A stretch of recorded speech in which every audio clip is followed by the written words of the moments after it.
চুপচাপ স্কুলে চল। আরে ভাইয়া আমি যাব না, পেট ব্যথা করতেছে। ফালতু বাহানা করিস না, চল চল। না যাব না, চল ক্লাসে। আরে আমার যাইতে ইচ্ছে করতেছে না। May I come in sir? ঠিক আছে আসো। তো বাচ্চারা, তোমাদের যে কালকে হোমওয়ার্ক দিয়েছিলাম ওটা কি কে কমপ্লিট করে আনছো? স্যার আমি করে আসছি। স্যার আমিও করছি। চম্পা বেটি তুমি? আমার না।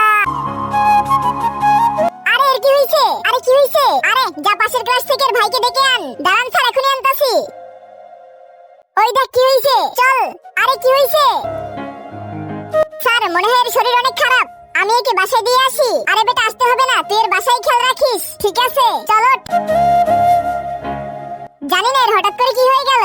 যদি শয়তানকে ঘৃণা করো আর মাকে ভালোবেসে থাকো তাহলে এই ভিডিওতে লাইক দিয়ে চ্যানেলটি সাবস্ক্রাইব করে দাও আর কমেন্টে আই লাভ ইউ মা লিখে যাও। আর যদি না করো আমি ভেবে নিব তুমি শয়তানকে ভালোবাসো। আরে কি হইছে? কিছুই হয়নি, আমি তো নাটক করতেছিলাম। পাগল, নাটক কি করে? ছুটির জন্য, আমার জন্য তোমারও ছুটি হয়ে গেছে।